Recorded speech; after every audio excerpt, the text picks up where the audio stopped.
मेहता का उल्टा चश्मा। तो देखते हैं देश प्रेम का जज्बा लेकर अगला कौन आ रहा है।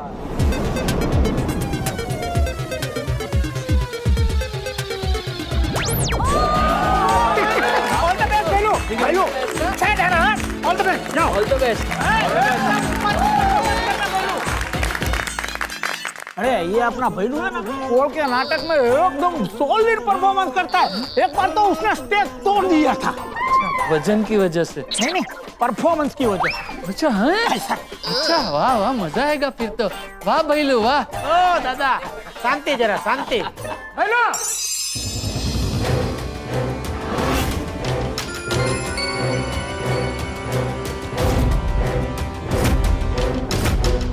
भैलू बना है Mangal Pandey, Mangal Pandey, Mangal Pandey, Mangal Pandey.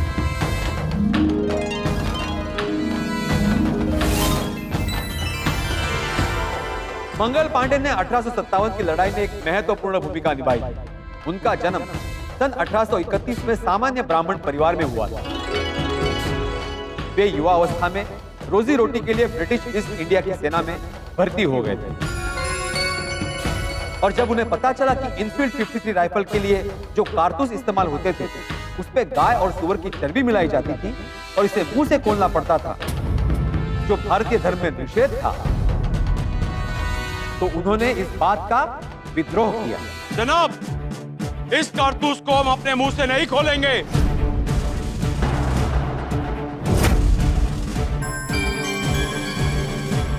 Mr. Mangal Pandey, you have to obey the order.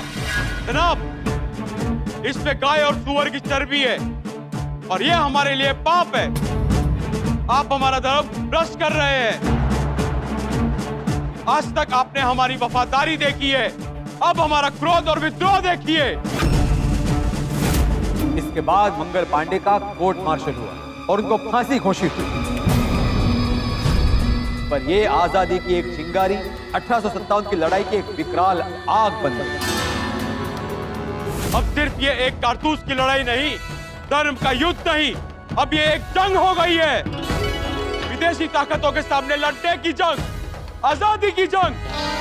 तब आगे बढ़ो और विद्रोह करो। भारत माता की जय।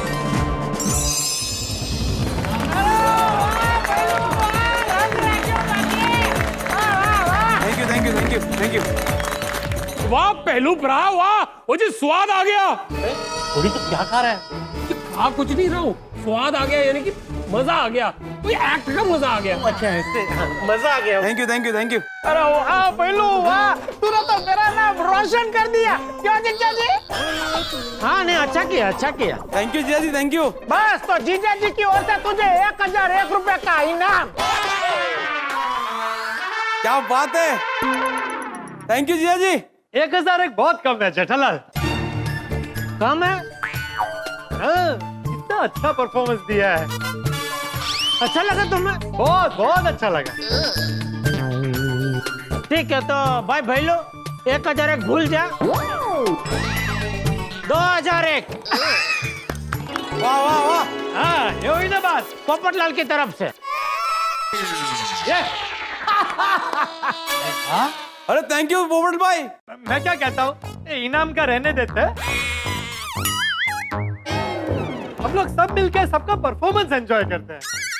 क्यों भिड़े? हाँ बिल्कुल, देखिए ये एक वेशभूषा कार्यक्रम है, स्पर्धा नहीं है, तो इसका आनंद लेते हैं और ज्ञान प्राप्त करते हैं। तो अब इस कार्यक्रम को आगे बढ़ाते हैं और देखते हैं अभी कौन आ रहा है।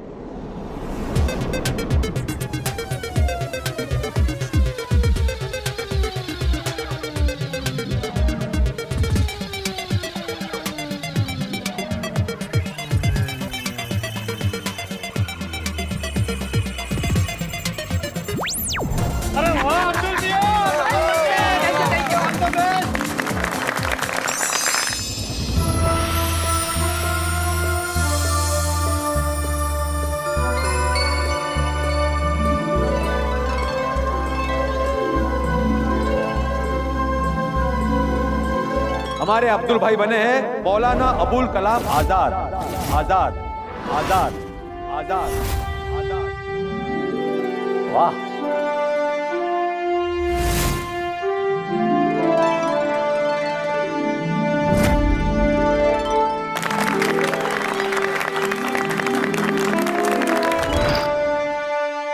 मैं अलग मुस्लिम राष्ट्र का पुरजोश से विरोध करता हूं। इसकी बिल्कुल भी आवश्यकता नहीं है।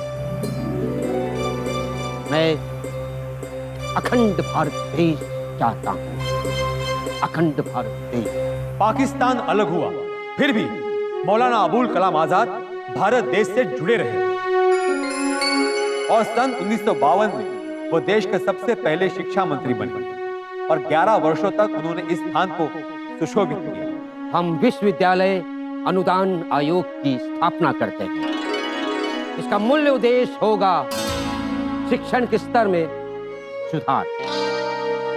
मौलाना जी ने सन 1953 में सांस्कृतिक विकास के लिए संगीत नाट्य एकेडमी और 1954 में साहित्य एकेडमी और ललित कला एकेडमी की स्थापना की। वे 14 वर्ष तक प्राथमिक अभ्यास की शिक्षा सभी को मुफ्त प्राप्त हो ऐसा चाहते थे। उन्होंने कृषि शिक्षा और व्यावसायिक तकनीकी शिक्षा पर भी काफी जोर दिया और IIT, UGC और IIM जैसी संस्थानों की नींव रखी।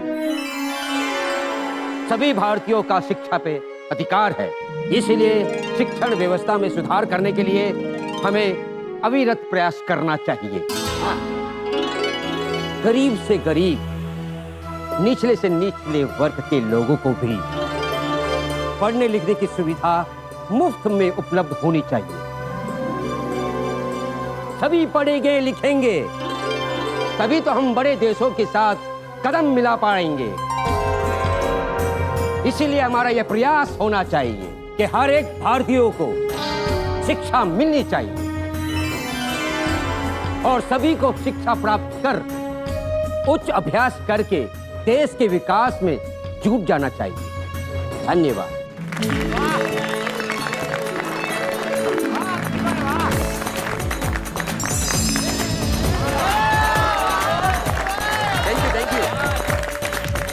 मौलाना अबुल कलाम आजाद जी ने क्या सीख दी? अशिक्षित को शिक्षा दो, अज्ञानी को ज्ञान। शिक्षा से ही बनेगा भारत देश महान। क्या विचार थे उनके? शिक्षा पे सबका अधिकार होना चाहिए। बिल्कुल सही कहा चाचा जी। क्या सोचती इन महान लोगों की? शिक्षण से ही देश का विकास होता है। बराबर। और एक बड़ी प्रसिद्ध कहावत है, यदि आप एक विद्यालय खोलते हैं तो आप 10 जेल बंद करते हैं। एक विद्यार्थी समाज में निकलता है, वो शिक्षा की अलग जगाता है और सारे राष्ट्र को न केवल चैतन्य करता है बल्कि राष्ट्र को समृद्ध भी करता है। और ऐसी सोच के धनी थे मौलाना अबुल कलाम आजाद। देखते हैं अभी आगे कौन आ रहा है। Who is next?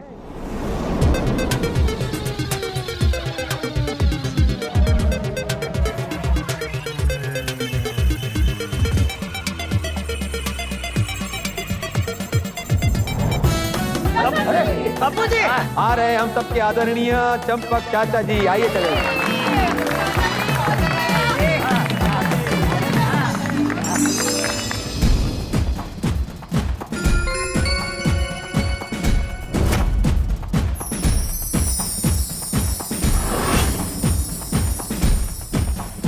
हमारे चंपक चाचा जी बने हैं हम सबके प्यारे और खास करके बच्चों के प्यारे चाचा नेहरू। नेहरू नेहरू नेहरू।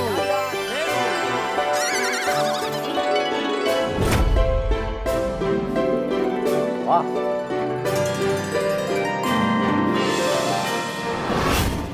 चाचा नेहरू आजाद भारत के प्रथम प्रधानमंत्री, कश्मीरी पंडित मोतीलाल नेहरू और माताजी स्वरूप रानी के बड़े बेटे जवाहरलाल नेहरू। स्वतंत्रता की लड़ाई में 9 बार जेल गए। पूरे 3259 दिन उन्होंने जेल में बिताए, यानी कि हम सालों में गिनती करें तो जिंदगी के लगभग 9 साल उन्होंने जेल में बिताए। मेरे प्यारे भारतवासियों, हमारा देश पूर्णतः लोकतांत्रिक परंपरा में विश्वास रखकर आगे बढ़ेगा और धर्मनिरपेक्षता हमारे देश का आधार स्तंभ होगा। नेहरू जी की 15 साल तक की होम स्कूलिंग हुई थी। अच्छे से अच्छे प्राध्यापक और टीचर्स उनको पढ़ाने घर में आते थे। वो इंग्लिश मीडियम में पढ़े, हमेशा सूट बूट में रहते थे, पर गांधी जी के विचारों से प्रेरित होकर वे आजादी की लड़ाई में जुड़ गए और तब से हिंदुस्तान के पारंपरिक वस्त्रों को अपनाकर वो दिल से स्वतंत्र सेनानी बन गए। उन्होंने अपने कारावास के दरमियान discovery of India, glimpses of history और टुवर्ड्स फ्रीडम जैसी किताबें लिखी। आप जानते हैं नेहरूवियन मॉडल ऑफ डेवलपमेंट क्या था? हमारे देश को किसी भी चीज के लिए किसी और देश पर निर्भर न रहना पड़े, इसलिए हमें विज्ञान की छत्र छाया में औद्योगिक विकास करना होगा और उस विकास के लिए हमारा नारा होगा, आराम हराम है, आराम हराम है, आराम हराम है, आराम हराम है, आराम हराम है, आराम हराम है। नेहरू जी हमारे सबसे प्यारे और लोकप्रिय नेता थे।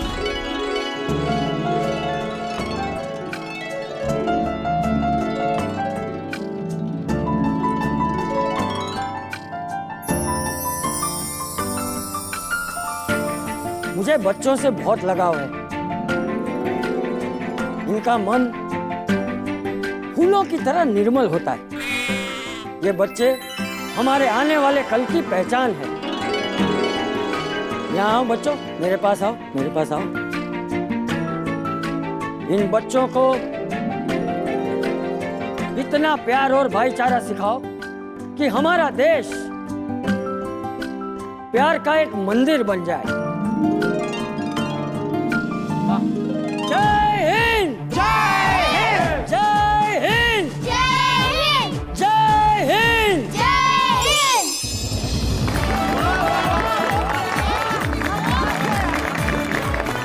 वाह वाह चाचा जी वाह।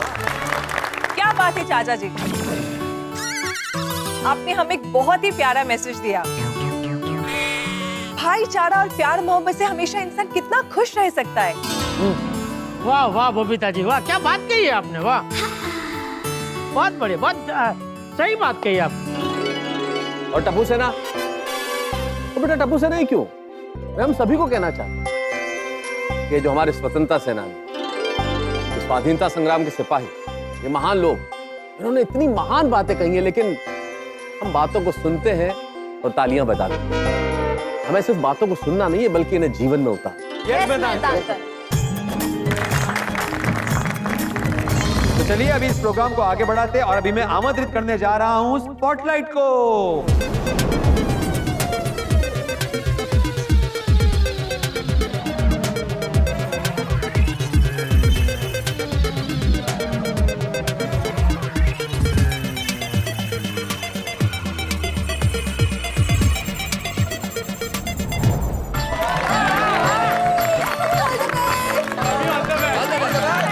All the best, आई।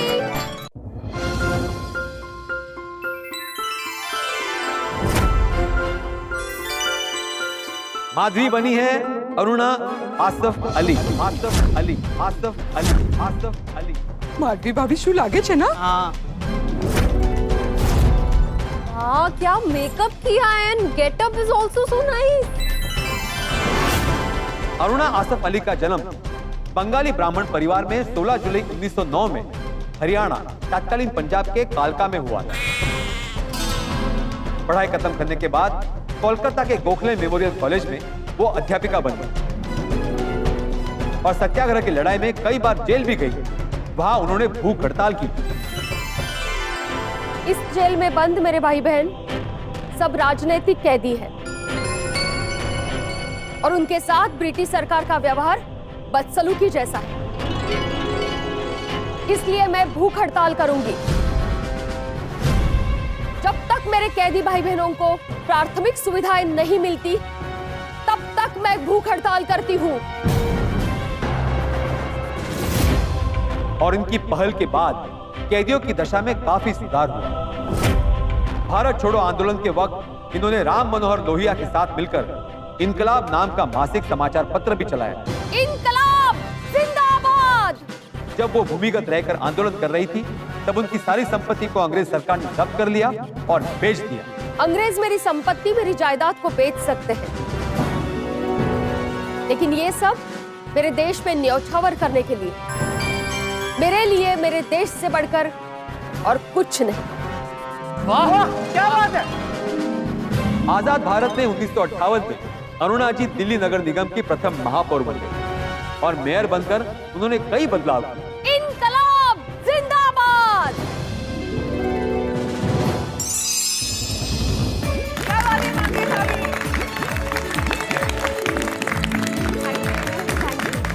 वाह वाह, आई खूप छान।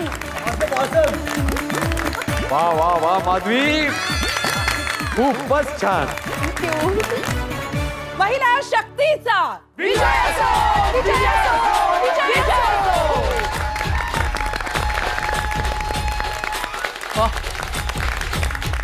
अरे भाई, आजादी का आंदोलन कुछ ऐसा ही था। स्त्री, पुरुष, बुजुर्ग, बच्चे सब जुड़ गए।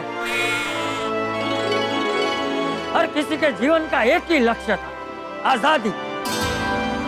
और सबका एक ही नारा था, दूर हटो, दूर हटो ये दुनिया वालों, ये हिंदुस्तान हमारा है। हमारा है। सच कहा चाचा जी, आज यहाँ भी हम उसी आंदोलन की लहर में हो ऐसा लग रहा है। हाँ। तो अभी कार्यक्रम को आगे बढ़ाते हैं और देखते हैं कि अगला कौन। Spotlight please.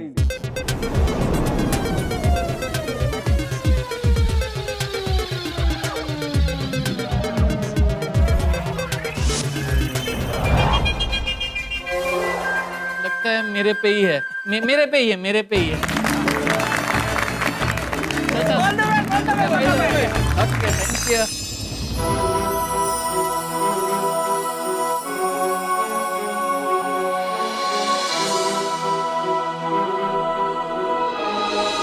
प्लीज वेलकम बागा भाई जो बने हैं मोजे रीबा, मोजे रीबा, मोजे रीबा, मोजे रीबा।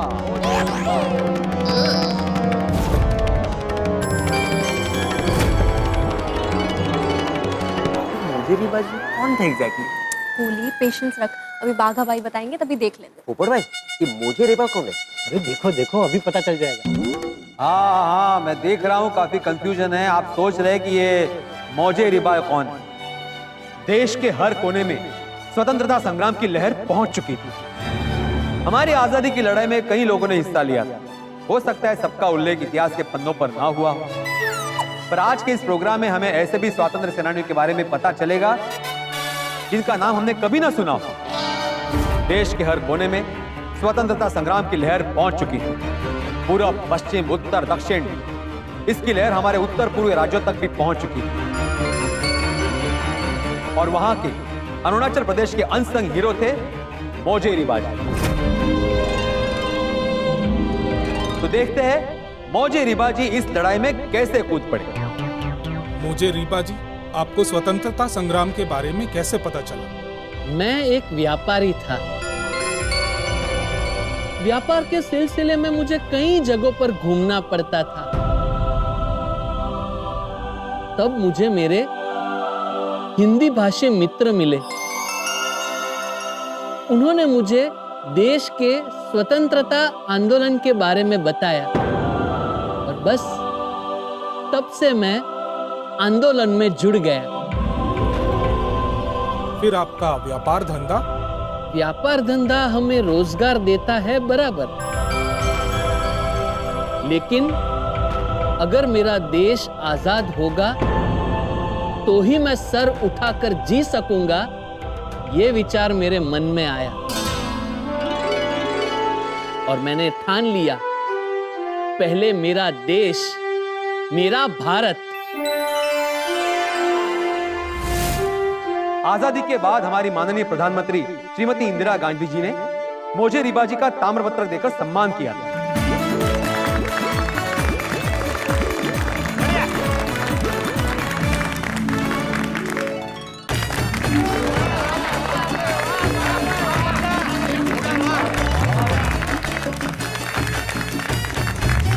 वाह वाह बागा, वाह वाह, अच्छा किया, बहुत अच्छा किया। थैंक यू सेठ जी। बागा भाई, जीजा जी आज बहुत खुश हो गए। आपको जो मांगना है वो मांग लो, आज माय डियर जीजा जी मना नहीं करेंगे। नहीं सुंदर भाई, मुझे सेठ जी से कभी कुछ मांगने की जरूरत ही नहीं पड़ती है। मैं मांगू और वो देते ही नहीं है। नहीं, ऐसी बात नहीं है। मैं मांगू उससे पहले ही सेठ जी मुझे दे देते हैं। वाह। जी सुना सुंदर, अभी तो शांति सा प्रोग्राम देख भाई, बीच बीच में बोल मत भाई। हाँ, अरे माय डियर जीजा जी, मैं तो मजाक कर रहा था।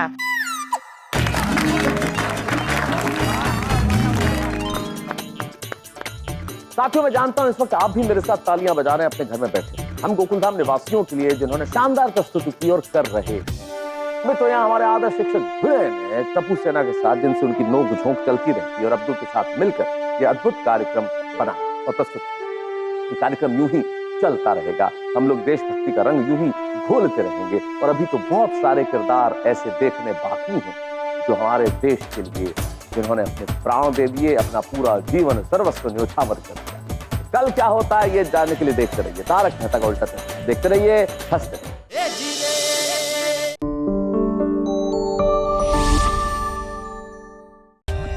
For more updates, subscribe to our channel, click the show links and enjoy watching the videos.